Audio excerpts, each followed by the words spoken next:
मेरा नाम दीपक कुमार है और आज हम रियलिज्म एंड नोवेल फॉर्म की हिंदी समरी करेंगे। रियलिज्म का अर्थ होता है यथार्थवाद, जो कि पूरी तरह सच्चाई और तथ्यों पर आधारित होता है। रियलिज्म में फिक्शन, झूठ आदि का कोई स्थान नहीं होता है। रियलिज्म को नोवेल में लिखने का कार्य डिफोए, रिचर्डसन तथा फील्डिंग ने किया।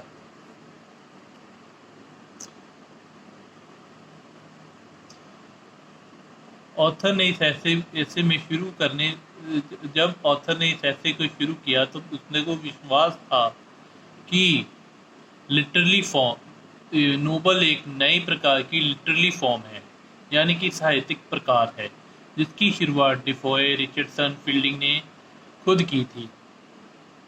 यह पूरी तरह से अलग है प्रोज, पोइट्री, फिक्शन आदि से, क्योंकि जैसे कि नाम से ही पता चलता है कि रियलिज्म में सच्चाई पर आधारित नोवेल लिखे जाते थे।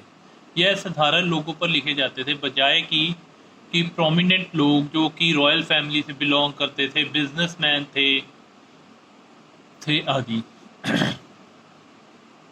प्रोज ज़्यादातर रॉयल फैमिली पर ही लिखे जाते थे, जैसे कि आप देख सकते हैं ड्रैकुला, जिसमें जोनाथन एक बिजनेसमैन था, वो हीरो था, और मेल्टन उसमें एक राजकुमार हीरो था। पर कभी भी किसी ने साधारण लोगों पर नहीं लिखा था। हालांकि उस समय के जो प्रमुख राइटर थे, शेक्सपियर, मिल्टन, स्पेंसर आदि ने पोइट्री लिखी, परंतु वे पोइट्री और प्रोज बहुत ही मुश्किल भाषा में लिखे गए, जिसे साधारण लोग नहीं पढ़ सकते थे। इवन मेल्टन ने कहा था, my work keeped busy the professor. मतलब इतना डिफिकल्ट वर्डिंग यूज करता था कि उसका प्रोफेसर भी उसके कार्य को आसानी से नहीं समझ सकते, तो आम लोगों की बात ही छोड़ दीजिए।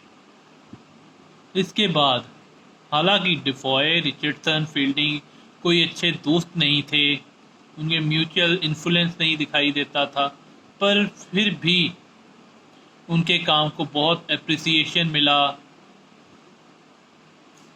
ये तीनों अलग अलग नेचर के मालिक थे। इस नए प्रकार के साहित्य का निर्माण कभी नहीं होता यदि उस समय के सामाजिक सिचुएशन, सरकमस्टांस, परिस्थितियां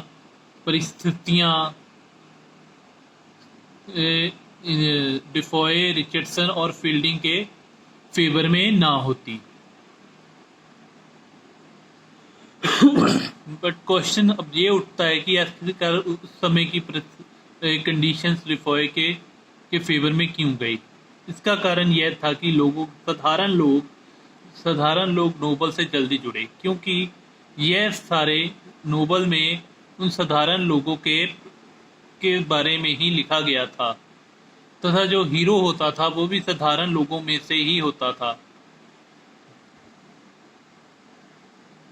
इसलिए वहाँ सोशल कंडीशन फेवरेबल थी डिफॉय, रिचर्डसन के और फील्डिंग के। It is the fact that both Richardson and Fielding consider themselves as the founder of new kind of writing and thought that their work was break from the old romance.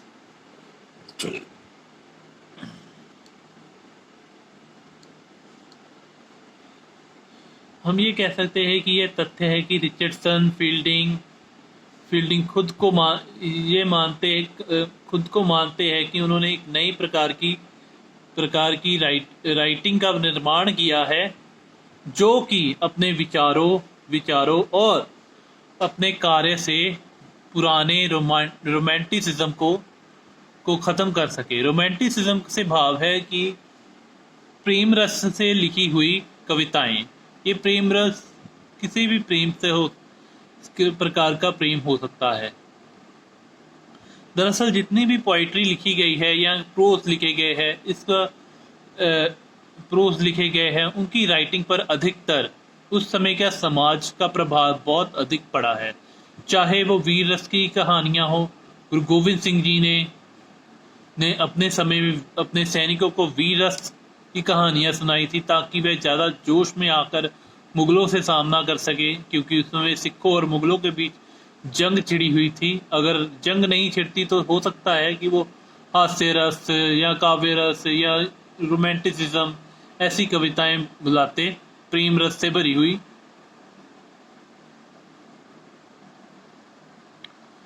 ठीक है। अब हमारी English literature में भी कई edges आती है, जैसे ancient age, middle age, romanticism, renaissance, romanticism, Victorian age, modern age. अब but the fact remained that they could not provide with the kind of characterization of the new generation। पर यह भी तथ्य है कि वो नई जनरेशन को अपनी तरफ खींचने में असफल रहे। Our users term novel was not fully established until the end of 18th century। ये नोबल 18th सेंचुरी तक पूरी तरह से स्थापित नहीं हुआ था। Historian of novel have been realism age defining the characteristic that different work for early 18th century from.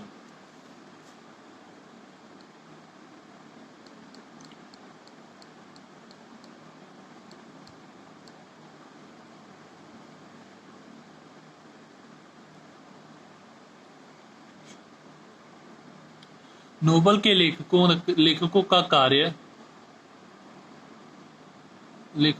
कार्य अर्ली फिक्शंस, जो कि उस समय 18th सेंचुरी के अर्ली फिक्शंस लिखते थे, उनसे बहुत अधिक अलग था। हालांकि different is many field novelist of both the period alike the quality of realism. हालांकि यह डिफरेंट बहुत सारी फील्ड में था।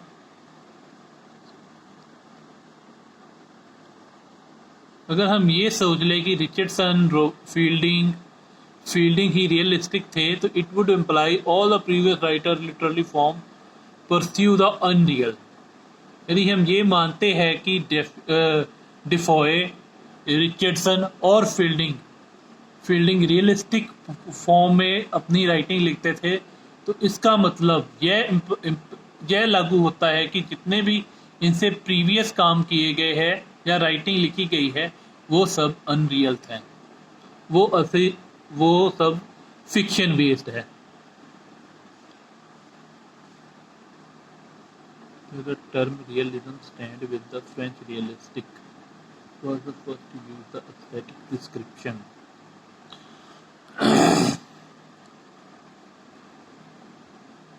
और कई विरोधात्मक संस्थाएं थी जिनका मानना है कि रियलिज्म जो टर्म है वो फ्रेंच रियलिस्टिक पर आधारित है, जिसमें it was the first use of aesthetic description in 1835।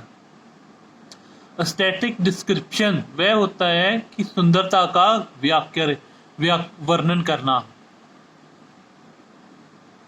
जो कि पहली बार 1835 में हुआ था।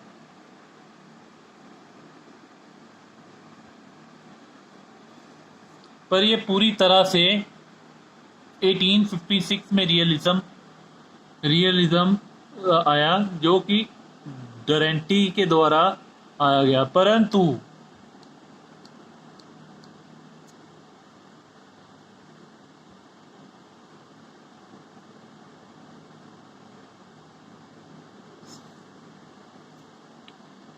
परंतु इसके लो सब्जेक्ट के कारण इसकी विरोधात्मक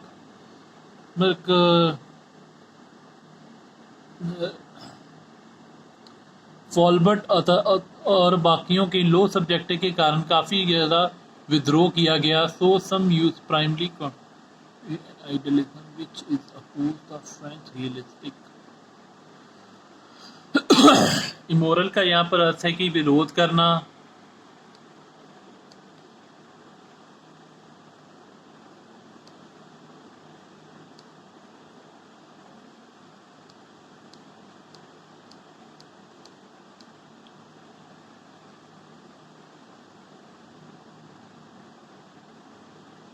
This year,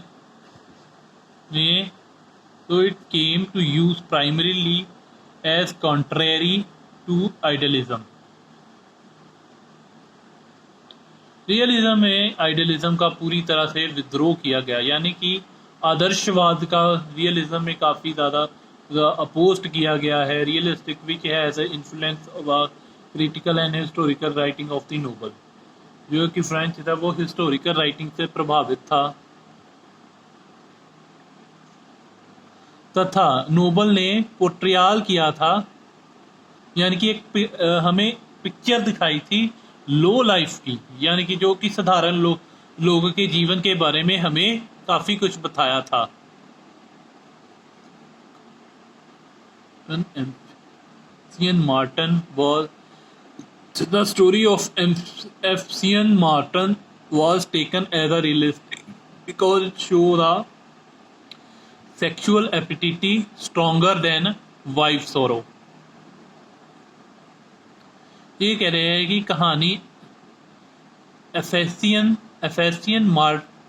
मेट्रोन की कहानी हमें ये बहुत ही ज़्यादा वास्तविक थी, जो कि हमें यह बताती है कि किसी भी व्यक्ति की सेक्सुअल एपिटिटी यानी कि संभोग भावना बहुत ज़्यादा मजबूत होती है उसकी पत्नी के दुखों से.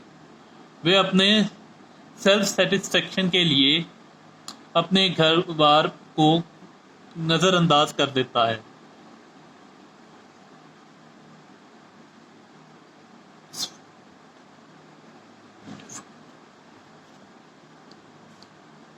एपिटिटी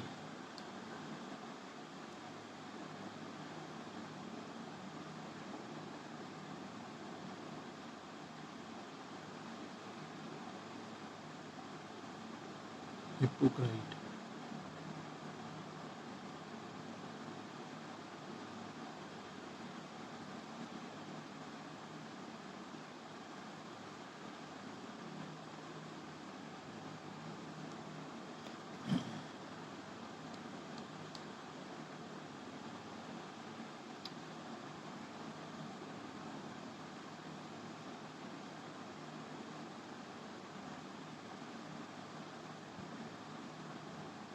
इसके बाद हमारे क्लाइमेक्स फॉर्म की शुरुआत भी फ्रेंच नोबलिस्ट की हुई थी, जिस तरह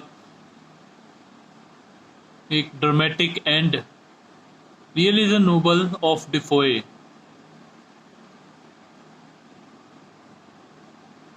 अभी भी fact Moll Flanders is the thief, Pamela. ये बहुत ही अच्छी नोवेल है. Pamela, Tom John, fornicator. इसके बारे में डिटेल में बात करूंगा कभी किसी और वीडियो में.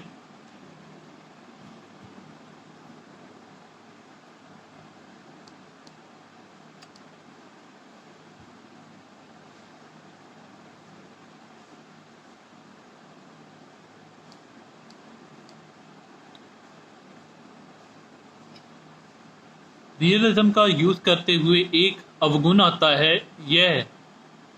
है कि ये obscure the most original feature of the novel. यह ऑब्सक्योर नोबल के असल फीचर को धुंधला करती है. If the novel is realistic because it see life from seamy side, it would become an inverter romance. इसमें लेखक यह कह रहे हैं कि यदि नोबल रियलिस्टिक है क्योंकि वह छोटे मोटे साधारण लोगों के जीवन की स्लिपरी साइड या खराब साइड को दिखाता है, तो यह रोमांस को उल्टा कर देता है.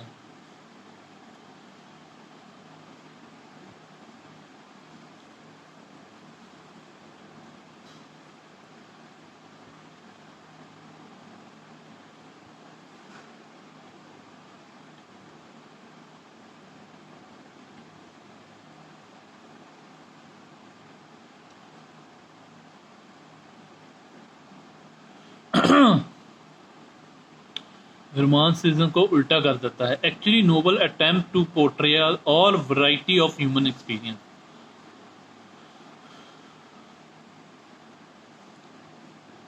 दरअसल हमारे नोवेल नोवेल हमें यह दिखाने की कोशिश कर रहा है कि ह्यूमन एक्सपीरियंस कितने प्रकार के होता है और उसका मानवीकरण कर रहा है।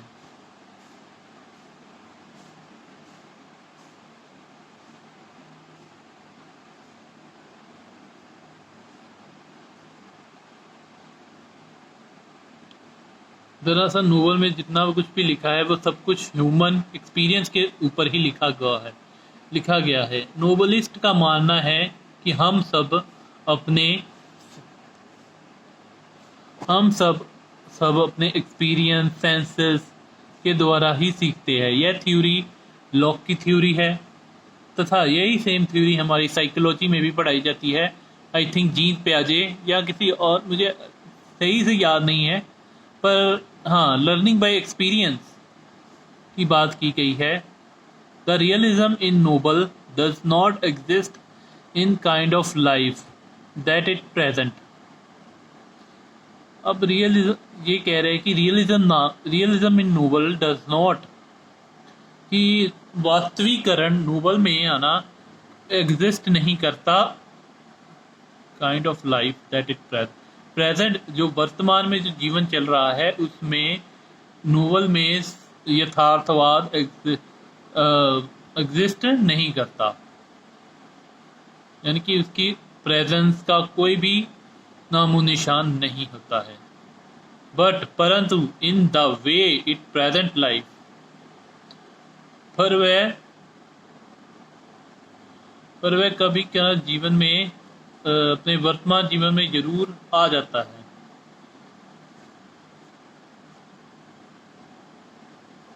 रास्ते में आ जाता है, कभी ना कभी हमें वास्तविकता का सामना तो अपनी जिंदगी में करना ही पड़ता है, पर इतना नहीं जितना कि नोबलिस्ट बताते हैं। This is very near to method of French realist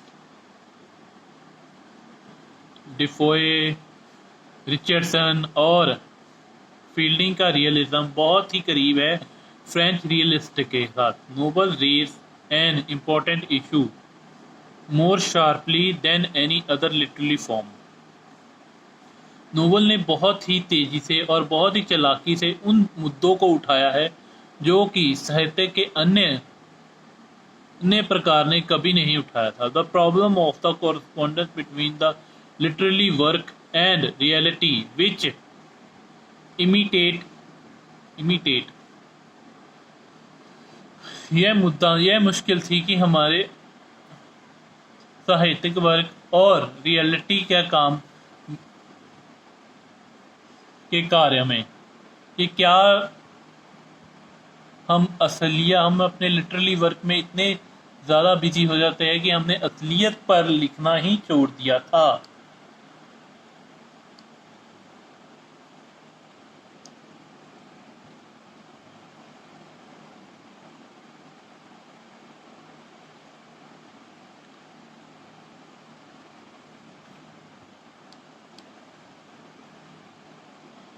हम यह देख सकते हैं कि likely that the nature of noble is realism.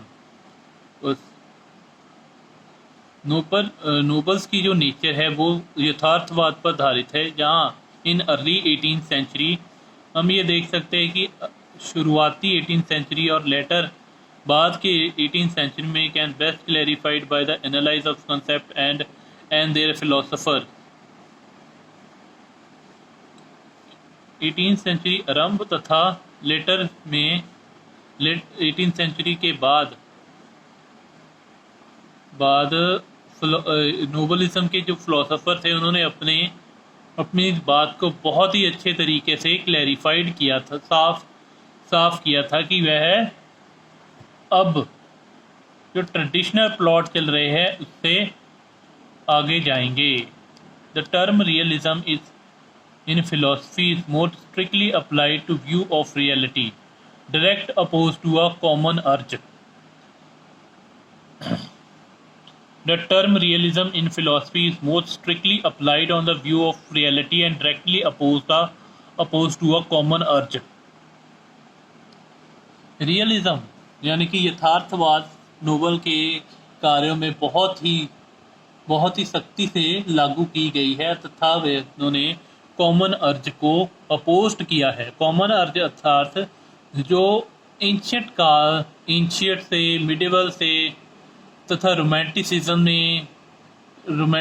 में जो चले आ रहे प्रोज, पास्ट ट्रेडिशंस, इन सभी का उन्होंने विद्रोह किया है कि अब हम नई ले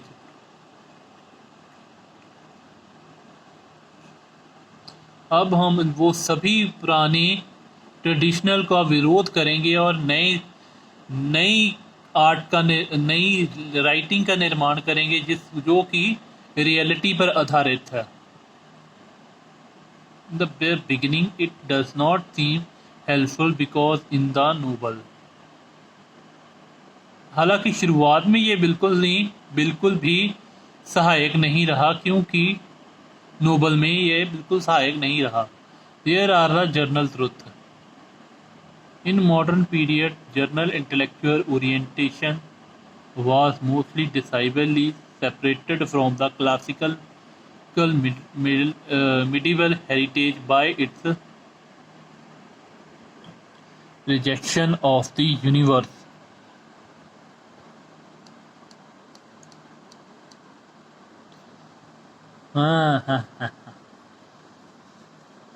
यह एक जनरल ट्रुथ था, यह एक साधारण सत्य था कि यह रियलिज्म वाली कॉन्सेप्ट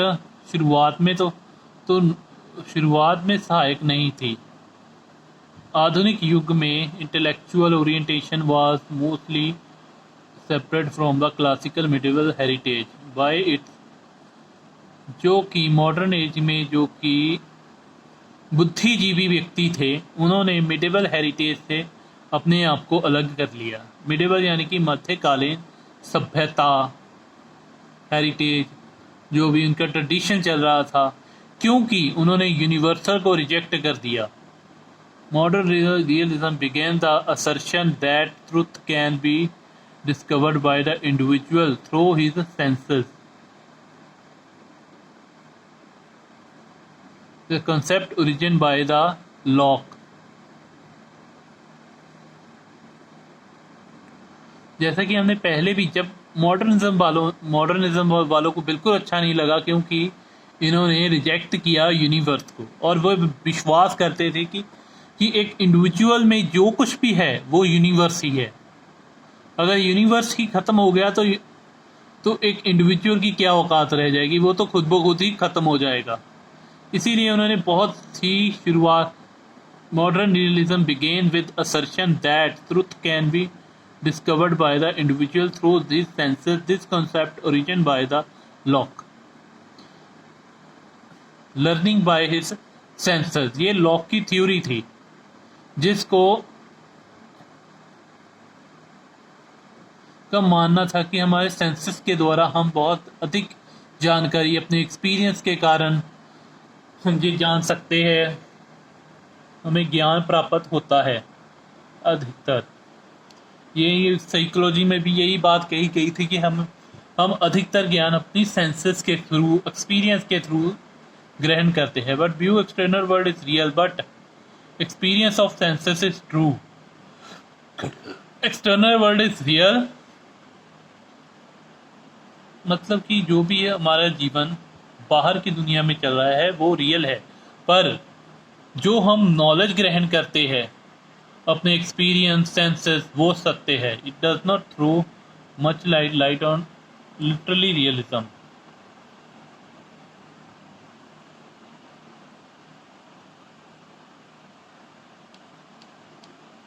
मतलब कि ये यहाँ पर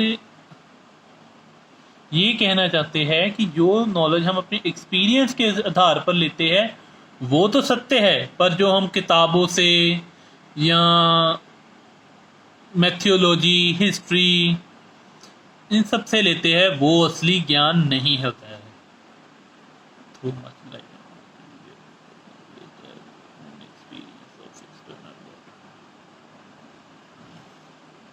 परंतु यह है बहुत यह लिटरलिज्म के ऊपर, realism in on literally realism, साहित्यिक यथार्थवाद पर बहुत अधिक प्रकाश नहीं डालते, क्योंकि novelist has his own experience of external world.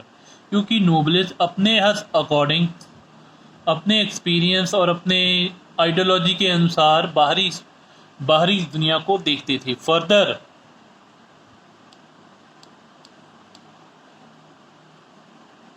इसके बाद doctrine of realism, various controversy associated with them, especially in the nature of इसके बाद distinctive doctrine of realist and various controversies associated with them as specialized nature have no much bearing on literature.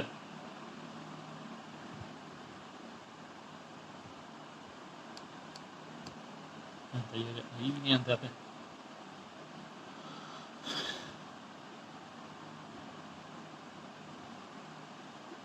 बाद में the distinctive अलग theory of realism के बहुत सारी controversy उसने इसका सामना करना पड़ा।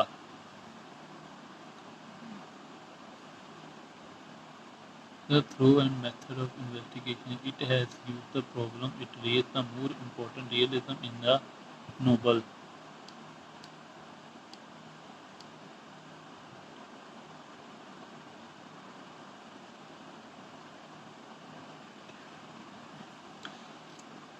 रियलिज्म को यह क्रिटिसिज्म इसलिए भी सम्मुख करना पड़ा क्योंकि रियलिज्म में thought and method of investigation, realist thought यानी कि असली विचार और method of investigation used and the problem it has raised होता था और यह मुश्किल आई कि more important realism in a novel general temple philosophy कि रियलिज्म एक एंटी ट्रेडिशनल, जो कि इसकी असली जो शैली थी वो philosophically realism has been critical and anti traditional are involving. Same बात कही गई है कि रियलिज्म को कंट्रोवर्सी और का सामना, अपने क्रिटिसिज्म का सामना इसलिए करना पड़ रहा है क्योंकि ट्रेडिशनली इसके अंदर जो एंटी ट्रेडिशनल एक्टिविटीज़ इन्वॉल्व थी, जो सदियों से चली आ रही जद्दी पुश्ती प्रक्रिया के यह विद्रोह कर रही थी, जिस पर लोग आंख बंद कर विश्वास कर रहे थे। यहाँ पर क्लासिफिकेशन हो जाता है दो क्लासेस का, एक हाई सब्जेक्ट और एक लो सब्जेक्ट में। Method of study of particular experience by the individual investigation is free from the past.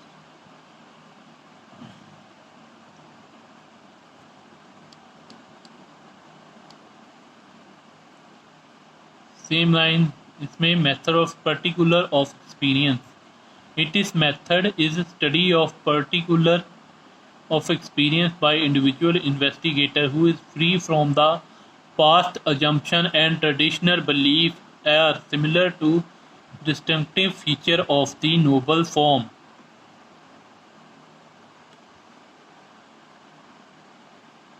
इसमें कौन से method, study is the method of particular of experience by the individual investigator. Novelist ये कह रहे हैं कि एक पर्टिकुलर बंदे को अपने सच का पता करने के लिए अपने एक्सपीरियंस का प्रयोग करना चाहिए और उसके तथ्यों को जानने के लिए उसे अच्छी तरह से टटोलना चाहिए, इन्वेस्टिगेट करना चाहिए, तभी हमें असली सच का पता चलेगा। वो is free from a past traditional belief, जो कि पुराने याद चल रही रीति रिवाजों से सब से मुक्त होगा, जो कि यह मानता है कि ठीक है, गॉड में विश्वास करता है, यूनिवर्स में विश्वास करता है। असल में इंडिविजुअल को अपने एक्सपीरियंस से सच का पता करना चाहिए।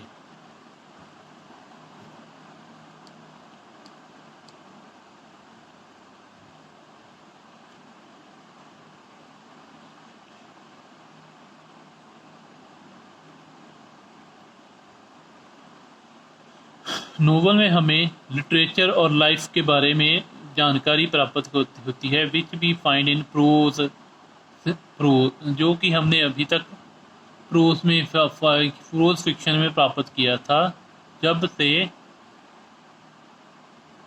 से nobles of Defoe and Richardson नहीं आई थी।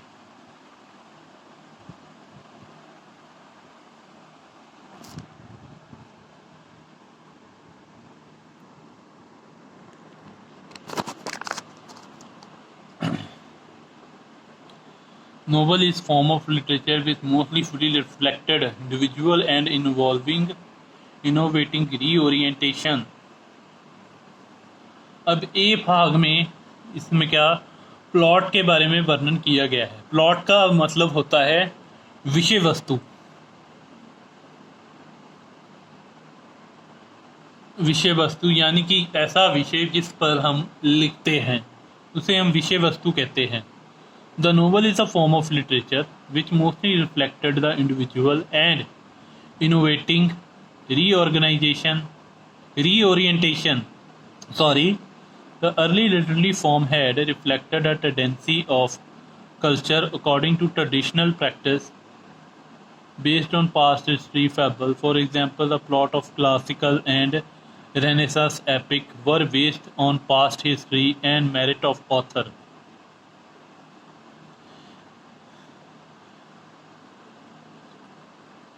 यह अपने नोवेल एक साहित्य का प्रकार है जो कि हमें यह दिखाता है कि इंडिविजुअलिस्ट और इनोवेटिव यानी कि कोई नई प्रकार की क्रिया है जो कि इनोवेटिव क्रिएटिव जो एक नई चीज़ की खोज में रहता है, जो कि नई चीज़ में खोज में रहता है, वो पूरी तरह से रीओरिएंटेशन कर सकता है, जो कि पुराने ट्रेडिशनल को एकदम से चैलेंज कर सकता है। ये चीज़ हम आगे भी बढ़ेंगे कि किस प्रकार नोबल ने पुराने पास्ट ट्रेडिशनल को चैलेंज किया था। Early literary form had reflected a tendency of culture according to a traditional practice based on past history। इसमें शुरुआती साहित्य के प्रकार में क्या दिखाया गया था कि हमारे